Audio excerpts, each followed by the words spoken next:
Hermanos, gracias ahí por la asistencia hoy.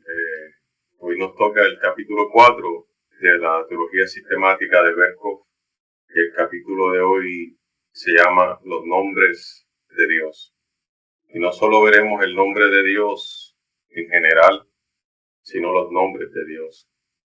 Ahora, todo lo que pudiera decirse sobre esto, seguramente no vamos a alcanzar a tocarlo, porque según la teología sistemática que usted está estudiando, así se enfocará el tema de los nombres de Dios.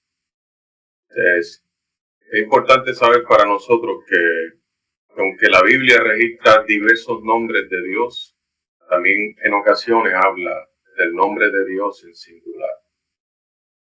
Dios se ha revelado en la Escritura, no solo a través de sus actos redentivos a lo largo del progreso de la revelación, no solo a través de intervenciones, ¿verdad?, sobrenaturales, no solo por medio de los profetas.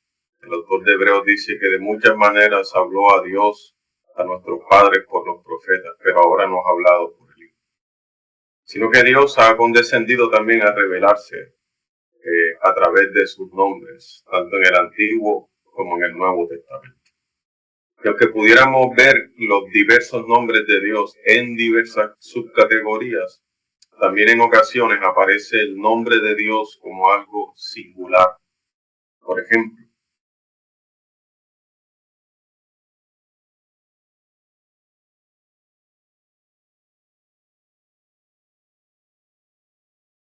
Pastor, estás en silencio.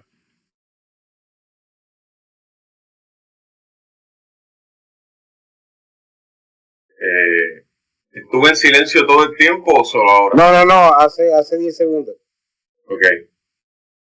Les digo que aunque pudiéramos estudiar el tema de los nombres de Dios y sus diferentes clasificaciones, que en parte vamos a ver un resumen de eso hoy, también en la Escritura aparece el nombre de Dios como algo singular. Por ejemplo, en Éxodo capítulo 20, versículo 7 se dice: no tomarás el nombre de tu Dios en vano, en singular, el nombre de tu Dios en vano. Salmo capítulo 8, versículo 1 dice: cuán grande es tu nombre en toda la tierra. Salmo 76, verso 1 dice: conforme a tu nombre, oh Dios, así es tu loor. Salmo 48, 10. Su nombre es grande en Israel. Proverbios 18, 10 dice: torre fuerte es el nombre de Jehová, el nombre de Jehová. A él correrá el justo y será levantado. Estos ejemplos en singular de el nombre da a entender la plena manifestación de Dios en las relaciones con todo su pueblo o con una persona. De manera que aquí el nombre en singular de Dios se convierte en sinónimo de Dios. En el pensamiento oriental, los nombres se usan de manera diferente a nuestra concepción de los nombres. Nosotros escogemos los nombres. Bueno, los cristianos ya hemos adoptado un poco de esa cultura, pero generalmente en nuestra cultura los nombres no es que signifiquen mucho. Se escoge por fonética o se escoge porque este era el nombre que quería tu abuelo, porque así se llamaba la reina tal o el alcalde tal de tales años. Pero los nombres en esos días eran como la designación de la naturaleza de la cosa nombrada. Por ejemplo, cuando Dios le cambió el nombre a Abraham o a Jacob, fueron puntos relevantes en la historia de la redención que se siguieron de un cambio. El nombre está asociado con la naturaleza de la cosa designada. Conocer el nombre de una persona era conocer a la persona en sí, y en parte nosotros todavía usamos una expresión similar que dice: conoce a tal persona. No, yo ni siquiera conozco su nombre. De manera que no conocer el nombre de alguien es en ocasiones sinónimo de no conocer a la persona en sí. Entonces, en el sentido más general del vocablo, en el sentido más general, el nombre de Dios es su propia revelación. Es su propia revelación. Cuando decimos que Dios se revela en sus nombres, no decimos que Dios revela todo lo que es en la profundidad de su ser Ya hemos visto en otras ocasiones que la profundidad del ser de Dios es insondable para nosotros. Pero sí decimos que revela varias facetas de sus intervenciones redentivas, o varias facetas de su carácter, o varias facetas de su revelación en relación con el hombre. Para nosotros el único nombre general de Dios en este capítulo se ha dividido en muchos nombres, y eso deja ver muchas facetas del ser de Dios.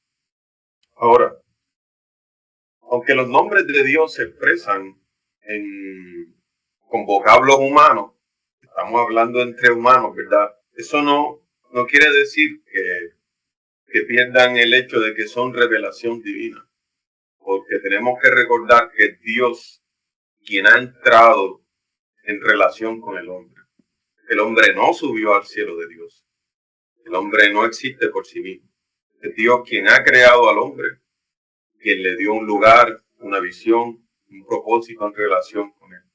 Es cuando Dios permite que el hombre lo llame a sí mismo, ¿verdad? Es Dios condescendiendo. Dios le dice a Adán, por ejemplo, que ponga nombre a las criaturas. Entonces, se estima, ¿verdad?, que Adán, según la naturaleza de las cosas que ve, va designando nombres. O sea, al permitir Dios que los hombres lo nombren, está condescendiendo a las criaturas. Está condescendiendo a las criaturas. Y el acto de que Dios permita que los hombres lo nombren es una gran revelación de la humildad de Dios. Siempre chocamos desde nuestra soberbia con esta humildad de Dios, ¿verdad? Dios permite que lo nombremos. O sea, ¿qué nombre pudiera ser suficiente para nombrar la insondabilidad de Dios? No existe, ¿verdad? Hay un nombre que pudiera ser suficiente para acaparar todo lo que Dios es. Sin embargo, Dios se va revelando con distintos nombres a su pueblo, para que su pueblo lo nombre. Qué cosa este Dios, ¿verdad? Que no nos ha dejado desorientados ni palpando a tientas, sino que se ha acercado a nosotros para que lo nombremos como si fuera una criatura, siendo que no lo es, ¿verdad? El autor dice, en sus nombres Dios desciende a todo lo que es finito y se hace semejante al hombre. Por una parte no podemos nombrarle, ¿verdad? Es el innombrable. Por una parte no podemos nombrarle. No el innombrable colombiano, no hay ninguna semejanza entre ellos dos. Pero por otra parte, ¿verdad? Él tiene muchos nombres. ¿Cómo puede explicarse esto? ¿Sobre qué base puede explicarse esto? Bueno, toda la creación existe para que se relacione con Dios. Toda la creación existe para ser relacionada con Dios.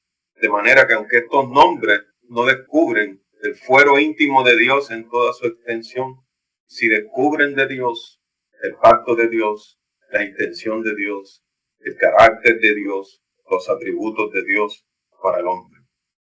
Dice, debido a que el incomprensible se revela en sus criaturas, entonces resulta posible para el hombre nombrarlo como si fuera una criatura.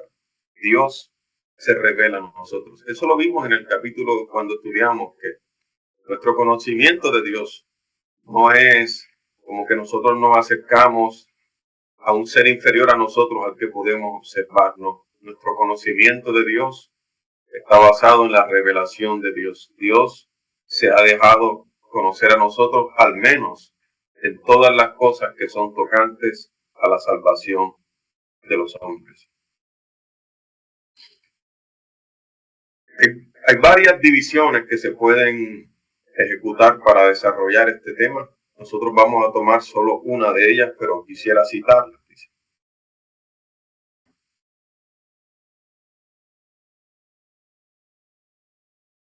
No solo vamos a incluir los apelativos por medio de los cuales se señala a Dios como un ser personal e independiente y con los cuales invocamos a Dios, sino también los atributos de Dios. Y no solo los meros atributos de su ser divino en general, sino también los que designan separadamente a cada una de las personas de la Trinidad. Babi establece una triple división para este estudio. En primer lugar, se puede estudiar los nombres propios de Dios, los nombres con los que Dios se revela. 2, Se podría estudiar los nombres personales de la economía de la Trinidad, por ejemplo, Padre, Hijo y Espíritu Santo. Y 3, se podría estudiar los nombres esenciales de Dios. En este capítulo nos limitaremos a los nombres propios. Sin embargo, pensando en los nombres de la economía de la Trinidad, Dios se ha llamado a sí mismo Padre, ¿verdad? Que también lo veremos en este capítulo. Pero el Hijo se ha designado Hijo y el Espíritu Santo. Y nosotros tratamos de agarrar estas cosas hasta donde nuestras relaciones con estas cosas nos lo permiten, ¿verdad? Y a veces no pensamos en Dios Padre como el arquetipo del Padre, sino que tomamos nuestras relaciones paternales como el arquetipo y en base a eso hacemos una comparación con Dios Padre, o sea, hacemos el proceso invertido, lo mismo con los hijos. Sin embargo, cuánta bondad de Dios hay en que la haya permitido, ¿verdad? O sea, ¿cómo se le puede decir Padre a Dios que no hay una palabra, ¿verdad?, con la que nosotros podamos abrazar todo lo que Dios es? Sin embargo, Dios quiere que le llamemos Padre. Y ese es creo que algo maravilloso de la revelación de Dios en su palabra. De manera que cuando nos acercamos a la palabra de Dios, no solo nos acercamos a un libro que nos da información, nos acercamos al amor de Dios por los hombres en ese libro. Cuando nos acercamos a la revelación de Dios en la Escritura, nos acercamos a una revelación que no nos permite ser indiferentes. Caminamos, ¿verdad?, en los senderos de la revelación de Dios y su condescendencia. Veremos este capítulo en 2 simples divisiones. Es un capítulo breve, con un tinte bastante devocional, pero creo que podemos aprender muchas cosas. Las divisiones son los nombres de Dios en el Antiguo Testamento y su significado, y los nombres de Dios en el Nuevo Testamento y su interpretación. Empezamos por los nombres de Dios en el Antiguo Testamento y su significado. Y el primero que tenemos es el nombre Elohim. Dice, el más sencillo nombre por el que Dios se designa en el Antiguo Testamento es este, que posiblemente se deriva de Ul, que tiene sentido de ser primero, ser Señor, ser fuerte y ser poderoso. Por tanto, designa a Dios como el fuerte y poderoso, como el que debe ser temido. El nombre en su forma singular casi nunca ocurre, salvo en la poesía. La forma plural se considera como intensiva y por lo mismo sirve para indicar la plenitud de su poder. Hay varios pasajes que pudiéramos revisar en los que Dios se designa como el alto y glorioso. Ahora, cuando decimos a Dios Elohim, estamos reconociendo a Dios como el que es fuerte y poderoso. Podemos revisar 2 pasajes, Génesis capítulo 14, versículos 19 y 20, y Números 24, 16. Génesis capítulo 14, versículos 19 y 20. Y le bendijo, diciendo, bendito sea Abraham, aquí es traducido como del Dios Altísimo. Bendito sea Abraham del Elohim, creador de los cielos y de la tierra. Número 24, 16.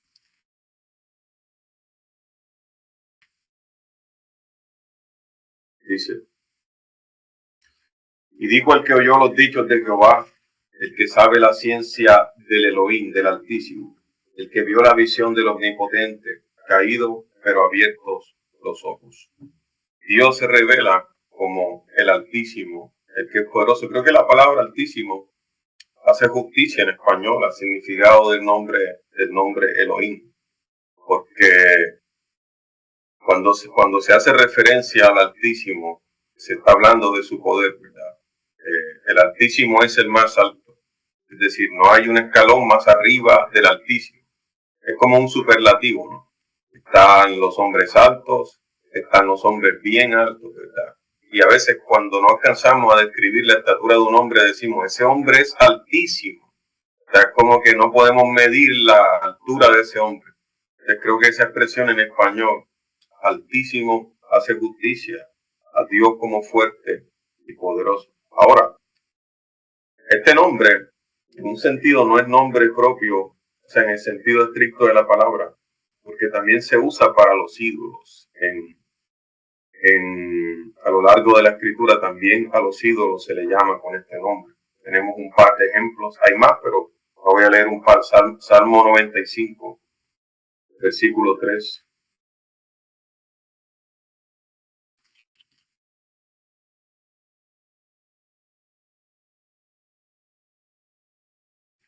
Porque Jehová es Dios grande y Rey grande sobre todos los Elohim, ¿verdad? Sobre todos los dioses, aquí sobre los.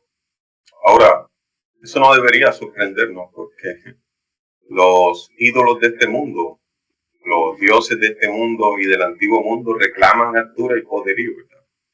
Pero a lo largo de la revelación nosotros vemos como el verdadero Elohim lo somete. Por ejemplo, en la revelación de las plagas de Egipto, ¿verdad? Las plagas están diseñadas para humillar a cada uno de las potestades o los Elohines de la tierra de Egipto. Los dioses que protegían el mar, que protegían el cultivo, que protegían la lluvia, que protegían la naturaleza, todo. Todos quedan impotentes, silenciados ante el verdadero Elohim, que en verdad es todopoderoso. Y eso fue evidente para Faraón. Ahora los magos intentaron, ¿verdad?, con poderes oscuros, replicar los milagros, pero aún así, los poderes de sus dioses no alcanzaron para evitar semejante humillación que Dios los expuso en un espectáculo público. El segundo nombre que tenemos en el Antiguo Testamento es Adonai. Dice, el significado de este nombre se relaciona con el de los anteriores. Se deriva bien de Dum, que se pronuncia Din, siendo en ambos casos su significado juzgar, gobernar, y por eso sirve para designar a Dios también, pero como el todopoderoso regente, a quien están sujetas todas las cosas, ante quien el hombre se relaciona como siervo. En los tiempos primitivos, este era el nombre con el que el pueblo de Israel se dirigía a Dios. Posteriormente se sustituyó por Yahweh, pero este era un nombre importante. Todos los nombres hasta aquí mencionados describen a Dios como el alto y sublime, el Dios trascendente.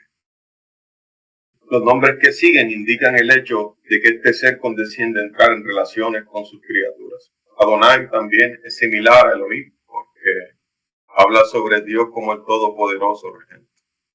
Y Dios no quiere, a pesar de que el misterio de la piedad es la revelación más grande de Dios, es decir, Dios hecho carne, Dios hecho hombre. Dios quiere ser conocido como Él es. Dios no quiere ni presentarse a sí mismo como menos de lo que Él es, aun cuando Él está condescendiendo a los hombres.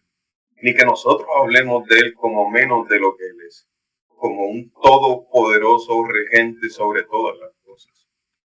Y al usar estos nombres, es importante para nosotros que capturemos parte de la naturaleza de lo que Él es en su revelación, en la creación, ¿verdad? Es un todopoderoso regente. No debe ser presentado como menos. Y el peligro de no pensar en estas cosas es que nuestra tentación es siempre hacer un Dios semejante a nosotros. Hacer un Dios, cuando pensamos en un Dios regente, pensamos en las limitaciones de los gobernadores de las naciones, por ejemplo. Pero no. Dios es el verdadero regente, el Altísimo, el Todopoderoso. Y hace falta un Dios así. Hace falta un Dios así porque los dioses que los hombres quieren abrazar son siempre dioses manipulables. Por eso toman el barro y lo hacen a su imagen, o toman la orfebrería y le dan forma a esos dioses, los cargan sobre sus hombros, como dice Isaías, cuando ya no funcionan los desechan. Son dioses con D minúscula a los que los hombres pueden dar forma. Pero hace falta un Dios altísimo, altísimo, altísimo, que no recibe órdenes. No hay una corte en la cual Dios tenga que compadecer. No, Dios es la corte en la cual los reyes más altos de la tierra compadecen. Y creo que un Dios así es digno de ser temido. Un Dios que no teme revelarse a sí mismo, como que Él es quien rige sobre todas las cosas. Hay otro nombre que es Shaddai o El Shaddai. Se deriva de Shaddad, que significa ser poderoso, y sirve para indicar que Dios es el poseedor de toda la potencia del cielo y de la tierra. Ahora, en un punto importante, este nombre difiere de Elohim, porque aquí Shaddai es el Dios de la creación y la naturaleza. En este nombre vemos a Dios sujetando todos los poderes de la naturaleza y subordinándolos al programa de la gracia divina. Esto es importante, porque Él no es solo todo regente y altísimo, como un Dios misterioso del deísmo, ¿no? Sino que Él es regente sobre la creación. Él sustenta y gobierna sobre la creación. Él no solo ha hecho las cosas que existen, Él gobierna sobre ellas, y no solo gobierna sobre ellas, sino que las ha sujetado por su poder al programa de la gracia divina. Es decir, los cielos y la tierra, y lo que conocemos nosotros como la historia, ha sido sujetada al programa de la gracia divina. Así que cuando llamamos a Dios el Shaddai, hablamos de un Dios que está en control de los cielos y la tierra. Este es el nombre con el que Dios apareció a Abraham, se nos dice en Éxodo capítulo 6, versículo 2. Yo leo para ustedes. Éxodo capítulo 6, versículo 2. Dice: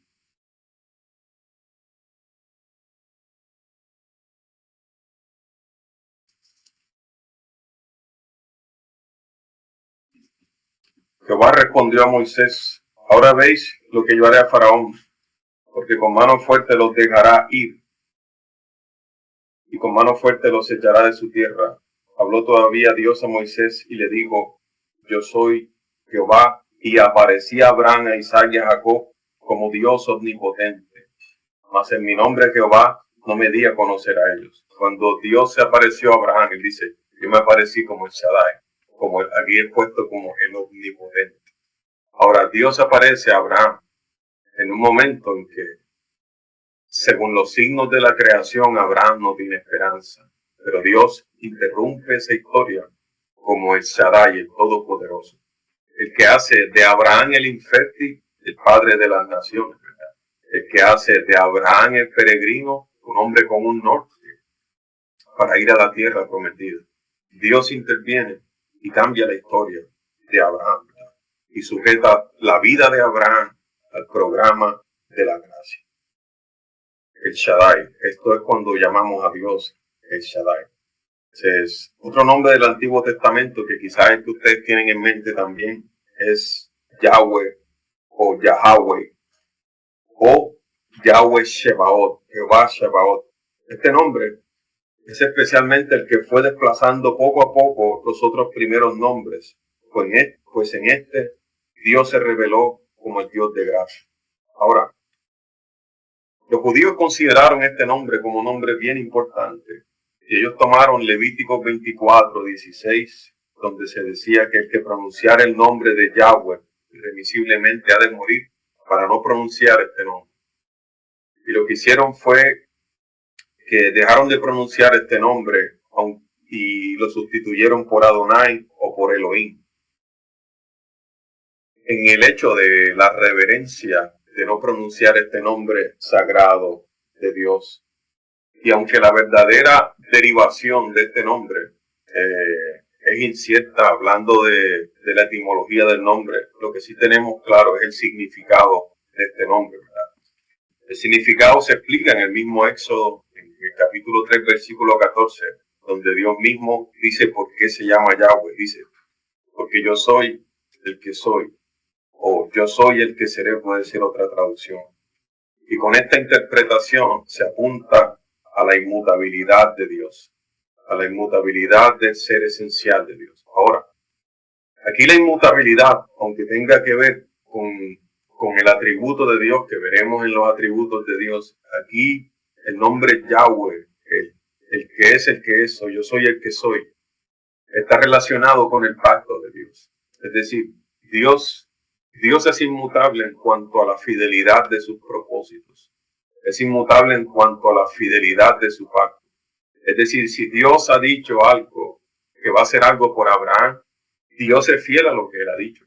Y cuando Dios se revela a Moisés, no se revela en un contexto de un Dios nuevo.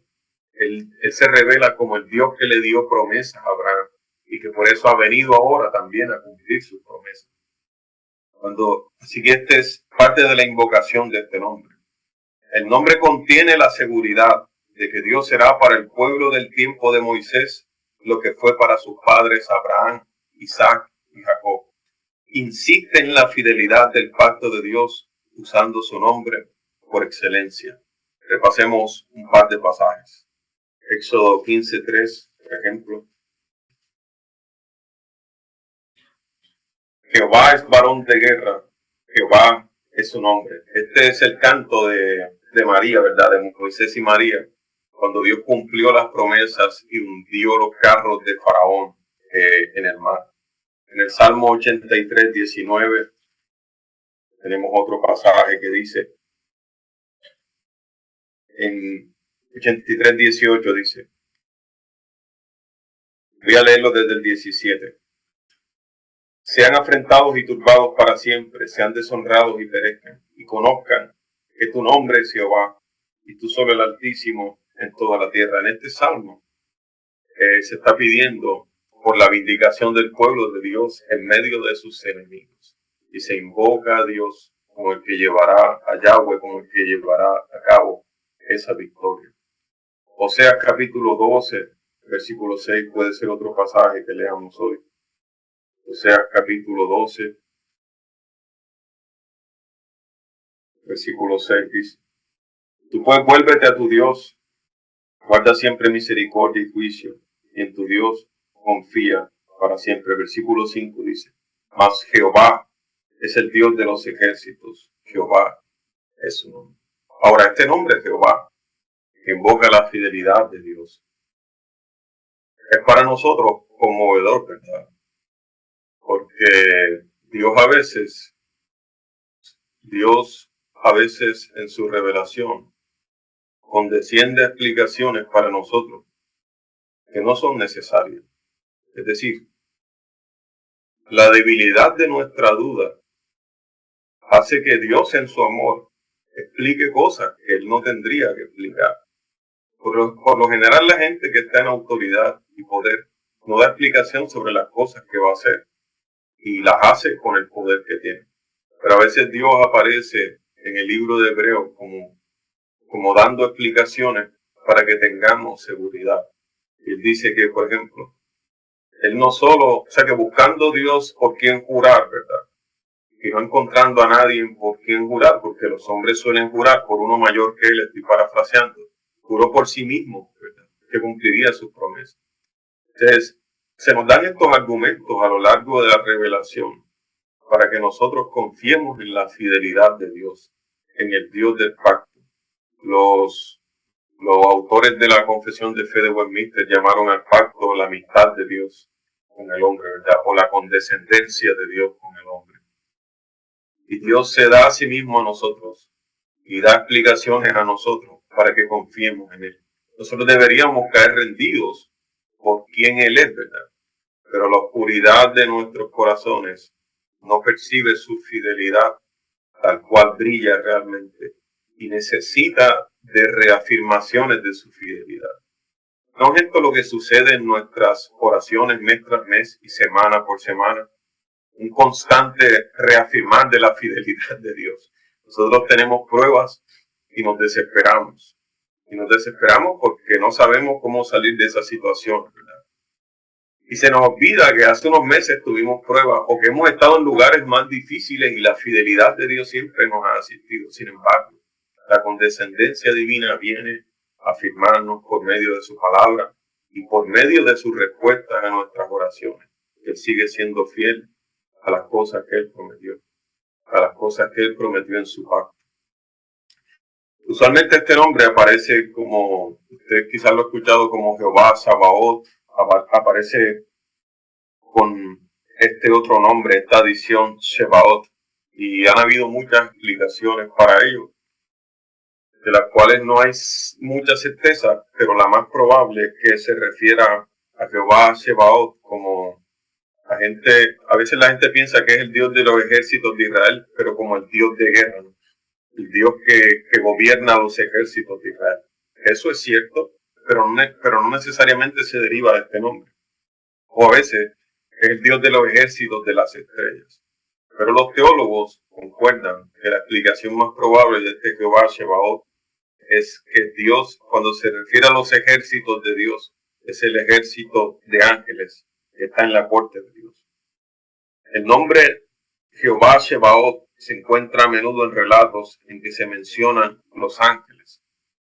Primera de Samuel 4:4, segunda de Samuel 6:12. Yo voy a leer Isaías 37:16.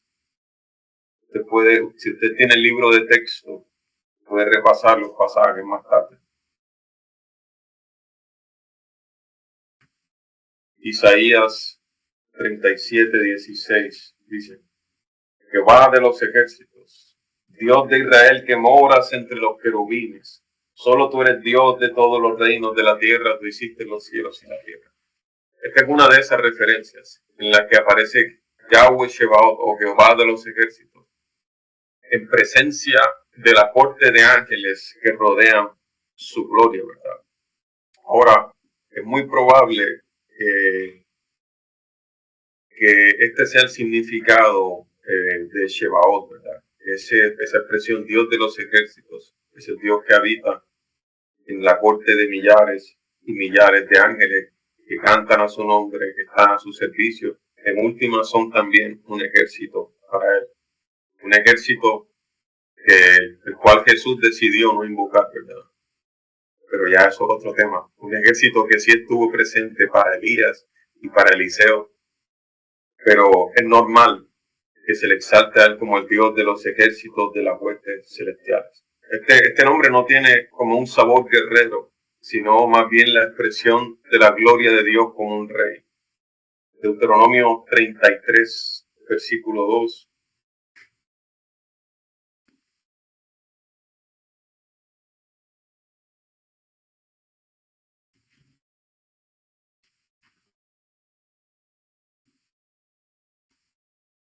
Y dijo: Jehová vino de Sinaí, de Seir les esclareció, resplandeció desde el monte de Parán, y vino entre 10 millares de santos con la ley de fuego a su mano derecha. Dios, rodeado de su corte como un rey, desciende a Sinaí. Deuteronomio 33, versículo 2 y Primera de Reyes 22, 19.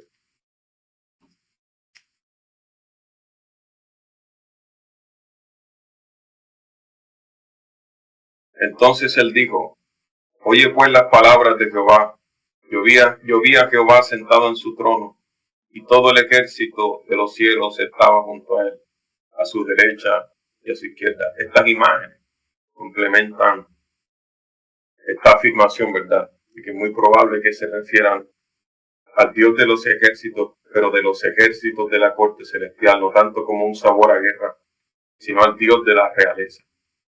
La corte de un rey, la corte inmediata de un rey, habla sobre la gloria del rey.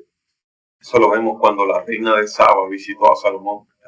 Una de las cosas de las que el autor es explícito es que le pareció, le conmovió, le maravilló la manera en que los siervos de Salomón estaban vestidos, la manera en que le rodeaba la corte de Salomón, la manera en que le trataban a él y le escuchaban. La corte de un rey habla sobre la gloria de este rey.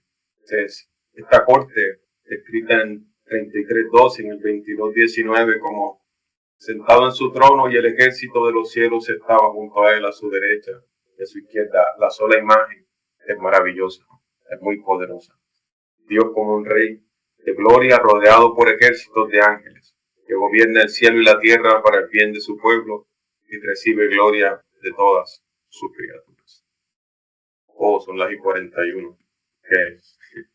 Tenemos 19 minutos para cubrir los nombres de Dios en el Nuevo Testamento. Por fortuna, esto es más corto. El primer nombre que tenemos es Theos.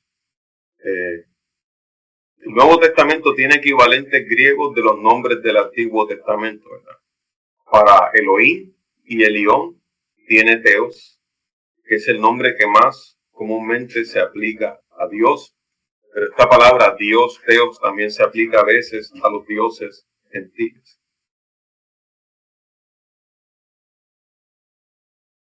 Segunda de Corintios, capítulo 6, versículo 18.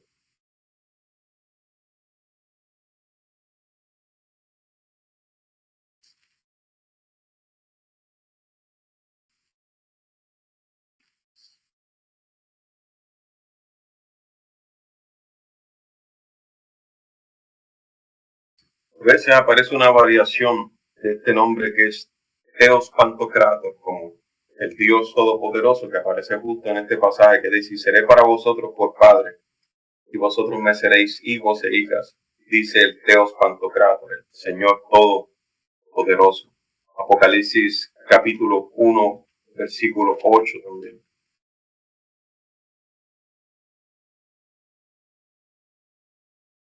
Yo soy el Alfa y el Omega, el principio y el fin, dice el Señor, que es quien era y el que ha de venir, el Todopoderoso.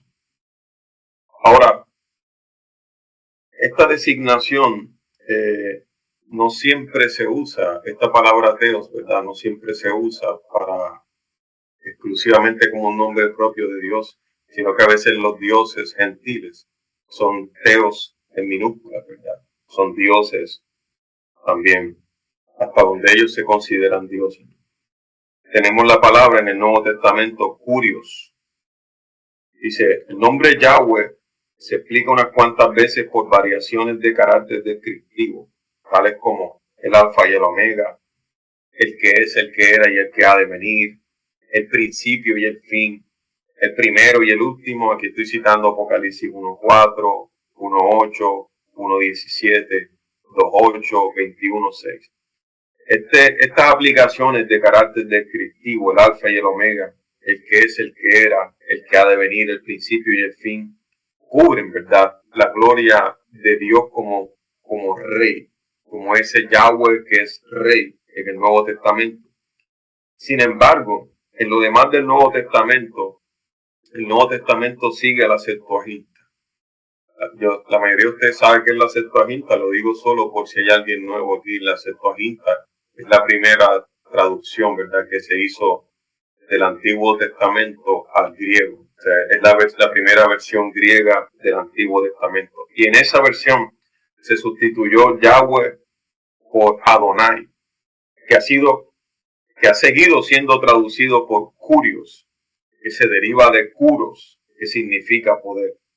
Ahora, Curios no tiene exactamente la misma connotación que Yahweh, pero designa a Dios como el poderoso, el Señor, el poseedor, el regente, el que tiene autoridad, el que tiene poder legal. Y no se aplica es importante que en el Nuevo Testamento no solo se aplica al Padre, sino que también se aplica a Cristo, este Curios. El tercer y último nombre que veremos hoy en el Nuevo Testamento es Pater o Padre, ¿verdad? Ahora, hay una idea generalizada de que en el Antiguo Testamento Dios no se dio a conocer como Padre, sino que eso es un asunto del Nuevo Testamento, pero eso difícilmente podría ser correcto. El nombre Padre se usa para la deidad incluso en relaciones paganas antiguas, y se usa repetidamente en el Antiguo Testamento para designar la relación de Dios con Israel. Por ejemplo, Deuteronomio 32:6. La revelación de Dios como Padre no es algo exclusivo del Nuevo Testamento. Deuteronomio 32:6 dice: así pagáis a Jehová, pueblo loco e ignorante. No es él tu Padre que te creó. Él te hizo y te estableció. Salmo 103:13, por ejemplo.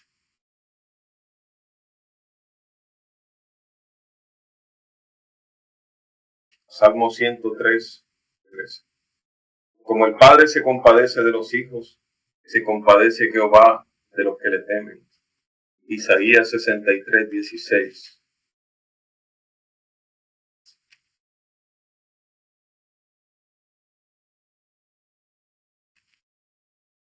pero tú eres nuestro Padre. Si bien Abraham nos ignora, Israel no nos conoce, tú, oh Jehová, eres nuestro Padre, nuestro Redentor perpetuo es tu nombre.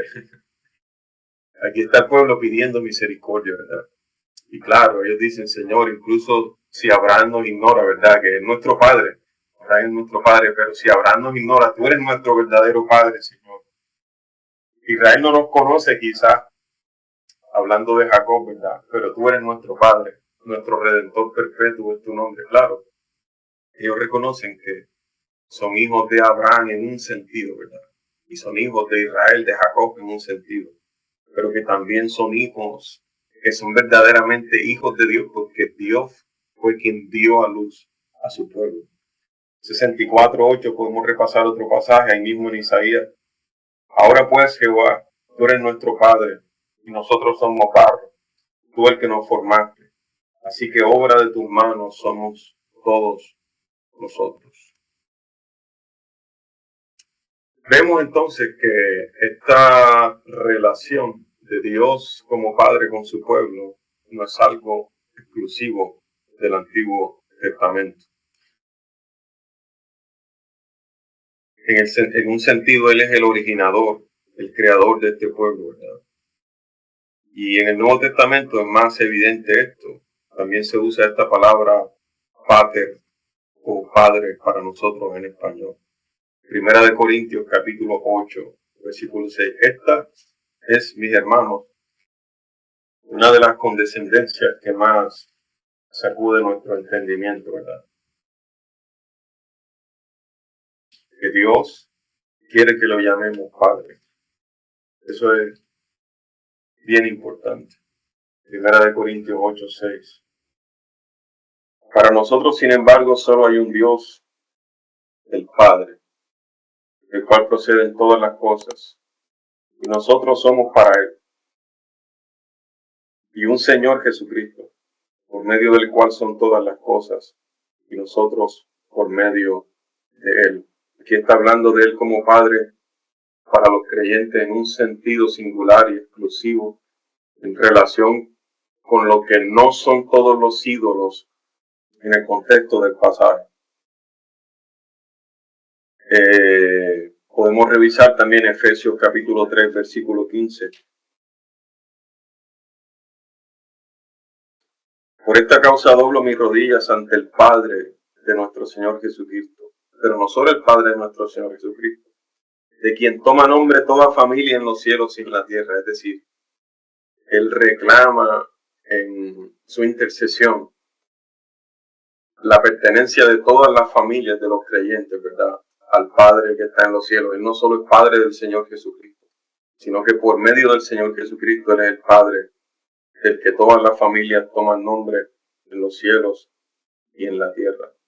Hebreos capítulo 12, versículo 9.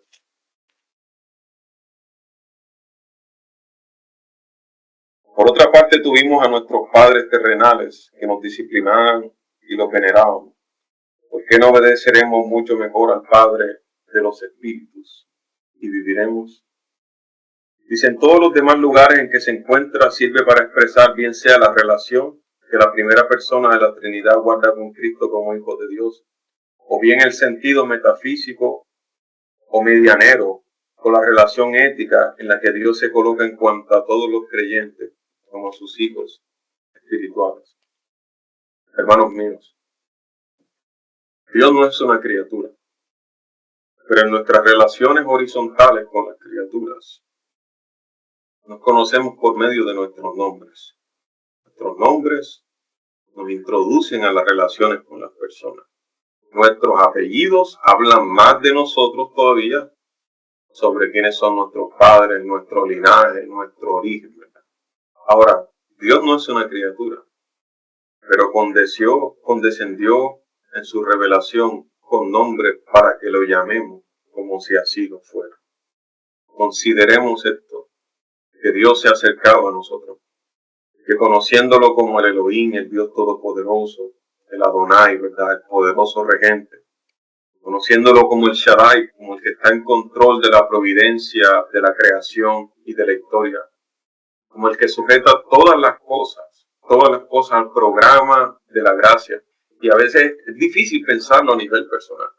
Nosotros hablamos de que Dios sujeta todas las cosas, la historia, pero pensarlo a nivel personal, Dios sujeta la historia de mi vida al programa de la gracia, es más difícil, porque hay episodios en nuestra vida que no sabemos cómo es que van a coincidir con el programa de la gracia. Por fortuna, como yo no soy Dios, no tengo que saber exactamente cómo cada segundo de mi vida está contribuyendo al programa de la gracia, pero puedo confiar en la sabiduría de Dios. ¿No dice las Escrituras que Dios obrará todas las cosas para bien? Conozcámoslo como Jehová, ¿verdad? El Dios que es fiel a su pacto, el Dios que es inmutable, que no es un Dios que se despierta de mal genios, no es impredecible como los celos de Zeus. Él no es reaccionario. Él tiene un plan. Y él cumplirá su plan fielmente. Y cumplirá sus promesas. Y en esas promesas hay muchas líneas que nos tocan a nosotros. Es un Dios digno de confianza, puesto que es fiel. No siempre tenemos que entender cómo Él revela su fidelidad. Y a veces cuando uno está pasando por situaciones, uno trata de interpretar la providencia, ¿verdad? Y uno dice, bueno, es lo que hacemos todos los creyentes, ¿no? Bueno, esta tormenta se me ha armado por tales y cuales razones. Uno trata de interpretar la misteriosa providencia. La Escritura no nos llama exactamente a hacer eso. Nosotros tratamos de encontrar en los personajes de la Biblia similitudes de interpretación con lo que pudiéramos estar pasando. Sin embargo, hay una cosa que siempre nos sucede. Cuando miramos atrás, como en el Salmo 139, creo que es que David dice, o el Salmo 119, dice, bueno me es haber sido humillado para que aprenda sus estatutos. En el presente inmediato, casi nunca descubrimos el propósito de la providencia. Pero a veces, tiempo después, miramos atrás y uno dice, ahora entiendo, Señor. Ahora entiendo lo que estabas haciendo principalmente en mí por medio de estas circunstancias. Él tiene una corte celestial que le canta y ahora nos ha acercado a nosotros, según Hebreos capítulo 12, a esa corte en el día del Señor, ¿verdad? En la que nos unimos a la revelación y cantamos a la fidelidad de su pacto. Él es el Curios, el Señor. Cristo es el Señor al que pertenecemos. Nuestras vidas no son más nuestras, le pertenecen a Él, pero también Él es nuestro Padre. Él es nuestro Abba, Padre, al que podemos acercarnos confiadamente al trono de la gracia. Hermanos, abracemos esta condescendencia divina. Conozcamos a Dios un poco más, un poquito más, por medio de los nombres con los que Él se ha revelado a sí mismo. Amén. Amén, hermano. Hay unas cosas bien poderosas que tenemos que decir, pero si usted quiere saberlas, tiene que conectarse a la próxima clase, que son los atributos de Dios en general.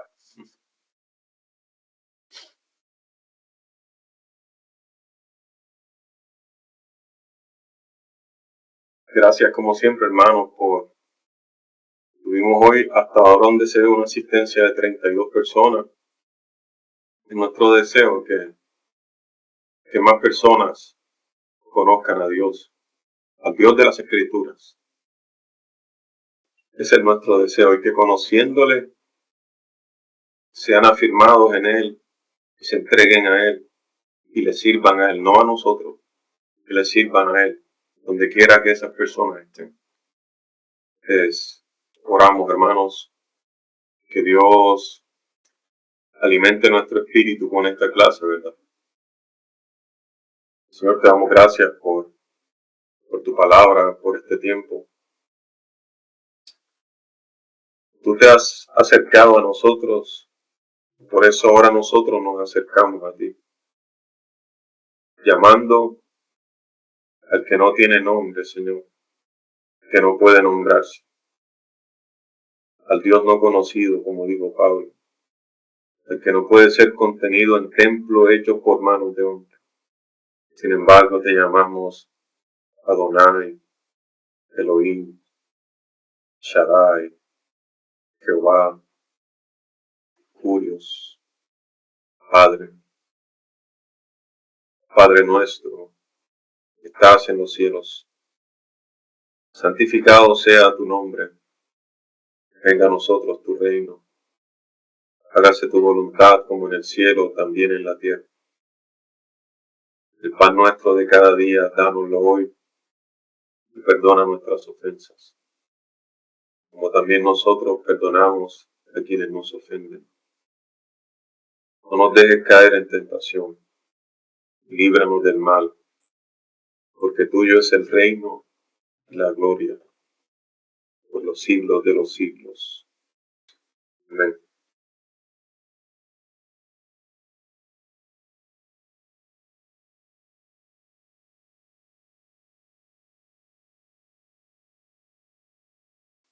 Hermano José, usted. Una pregunta. Sí, Pastor, claro. no sé si los hermanos tienen alguna pregunta, algún comentario. Ajá. No seguro que yo tenga la respuesta, ¿no?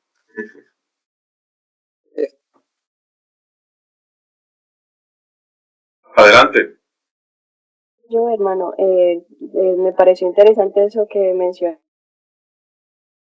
acerca de que hay un versículo en lo que nuestros hermanos judíos dicen que no van a usar el nombre de Dios y ellos pasaron como que, como estaba mencionando, que quitaron las vocales y lo cambiaron por Adonai. No sé si pueda como que aclarar un poco más en cuanto a eso, porque eso siempre me ha ocasionado como mucha curiosidad, que qué pasó ahí y realmente qué quiere decirnos ese versículo en Éxodo 27 que dice: no usarás el nombre del Señor tu Dios en vano ni en forma irreverente, y no dejaré sin castigo a quien se atreva a usar mi nombre sin el debido respeto. No sé si puedas clarificar un poco. Gracias.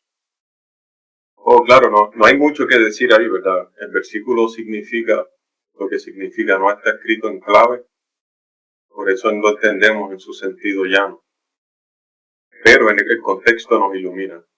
En el Sinaí, los autores posteriores a Moisés describen el Sinaí como Dios descendiendo en su realeza, en su corte, con todos sus ángeles, para entrar en pacto con su pueblo.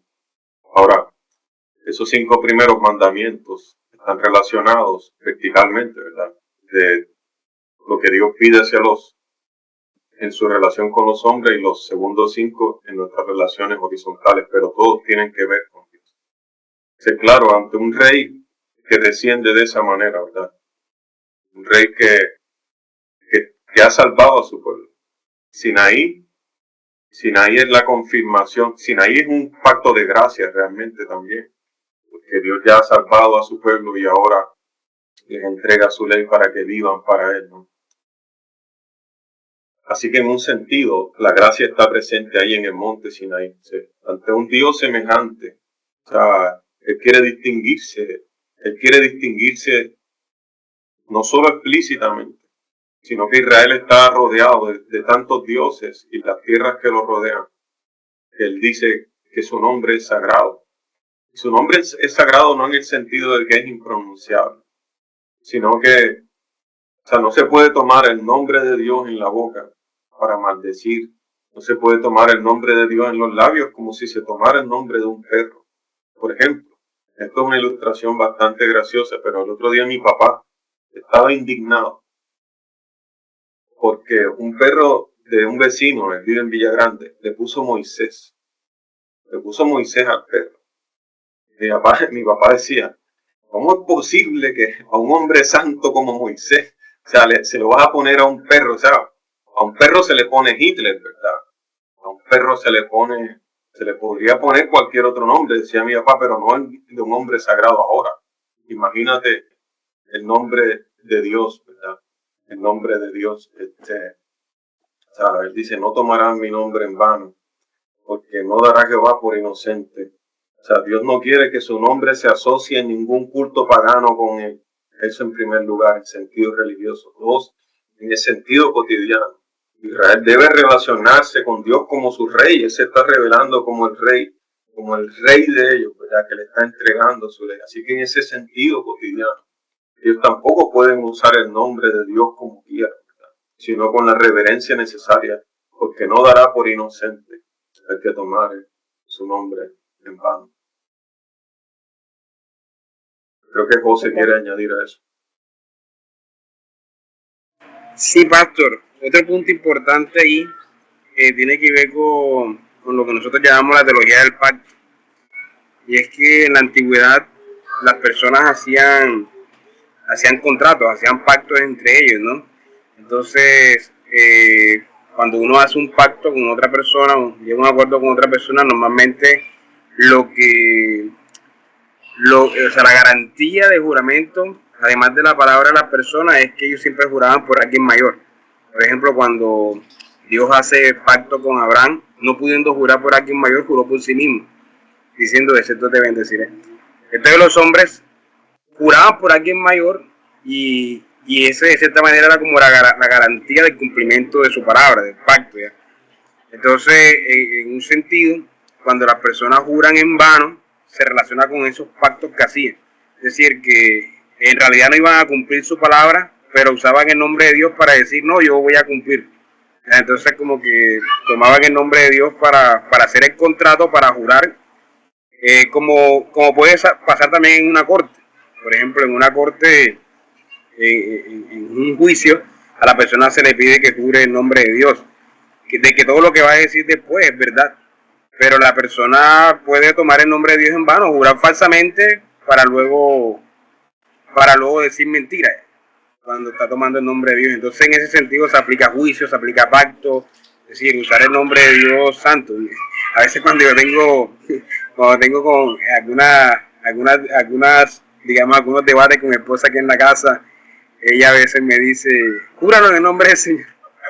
Y cuando yo sé que es verdad lo que estoy diciendo, yo le digo: lo juro en el nombre del Señor. Pero cuando yo sé que lo que estoy diciendo no es así, le digo: no, yo no voy a jurar en vano. Yo no voy a jurar en nombre del Señor.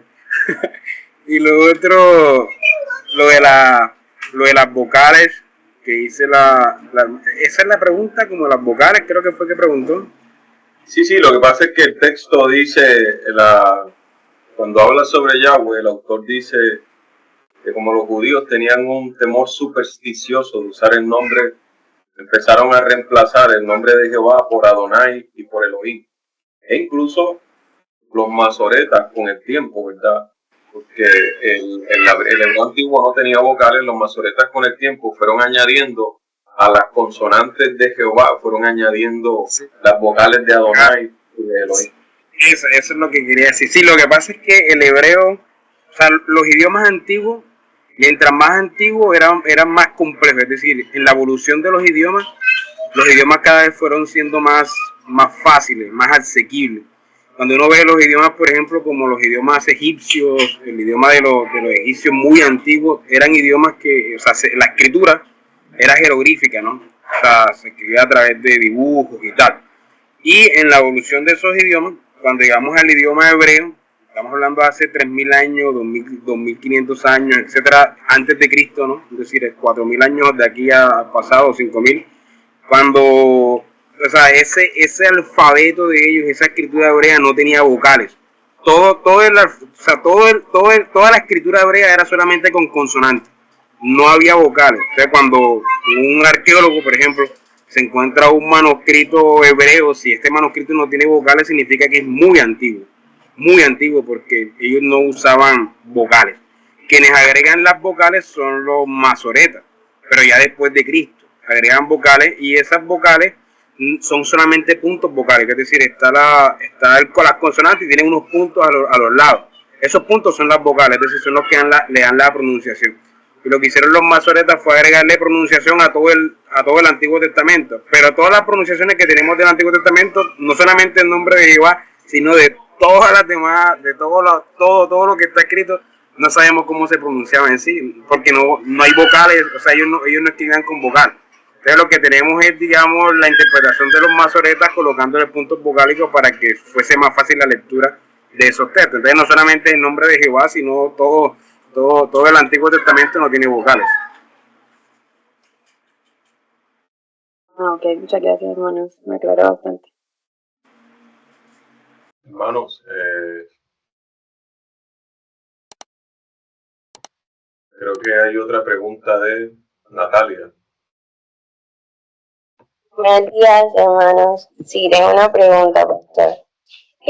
Cuando empezaron a hablar de los nombres de Dios en el Nuevo Testamento, saltó a mí la duda de, digamos, qué lugar ocuparían o cómo se ubica en la doctrina los nombres de Dios, los nombres de Cristo, porque pues a Cristo también se le dan unos nombres, tanto en el Nuevo Testamento principalmente, pero también incluso en el Antiguo Testamento. Incluso al Espíritu Santo también se le dan unos nombres. Entonces, ¿cómo se ubicaría eso ahí? Si hay, o sea, si hay una distinción o entendemos que pues estamos hablando de Dios. En teología eso se llama la nómina personalia, o sea, como los nombres personales. Y entonces se trabaja con los nombres que se le han dado al Padre, al Hijo y al Espíritu Santo.